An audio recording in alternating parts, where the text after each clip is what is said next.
బ్రిటన్లో బ్యాటరీతో నడిచే ఓ రైలు అద్భుతం సృష్టించింది. కేవలం ఒక్కసారి ఛార్జ్తో 322 కిలోమీటర్లు ప్రయాణించే కొత్త ప్రపంచ రికార్డు సృష్టించింది. మంగళవారం రాత్రి ఇంగ్లండ్లోని రీడింగ్ ట్రైన్ కేర్ డిపో నుంచి రెట్రో ఫిట్టెడ్ ట్రైన్ ప్రారంభమైంది.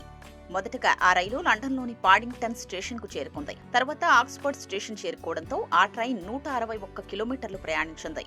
అనంతరం ఆ ట్రైన్ మెడెన్హెడ్, స్లావ్ స్టేషన్లకు చేరి జర్మనీ 2021లో సృష్టించిన 225 కిలోమీటర్ల రికార్డును బద్దలు కొట్టింది. అదే ఉత్సాహంతో 322 కిలోమీటర్లు పూర్తి చేసే కొత్త రికార్డును బ్యాటరీతో నడిచే రెట్రో ఫిట్టెడ్ ట్రైన్ నెలకొల్పింది. ఈ మొత్తం ప్రయాణంలో ఎక్కడా ట్రైన్కు రీఛార్జ్ చేయలేదని అధికారులు తెలిపారు.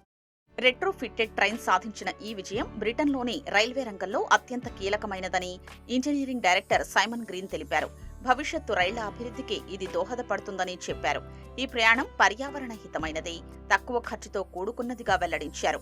రెట్రో ఫిట్టెడ్ ట్రైన్లో తగినంత బరువు ఉండేలా జాగ్రత్తలు తీసుకుని ట్రయల్ రన్ పూర్తి చేసినట్లు చెప్పారు. ఫాస్ట్ ఛార్జింగ్ టెక్నాలజీపై కూడా గ్రేట్ వెస్టర్న్ రైల్వేస్ ట్రయల్స్ నిర్వహిస్తున్నట్లు సైమన్ తెలిపారు.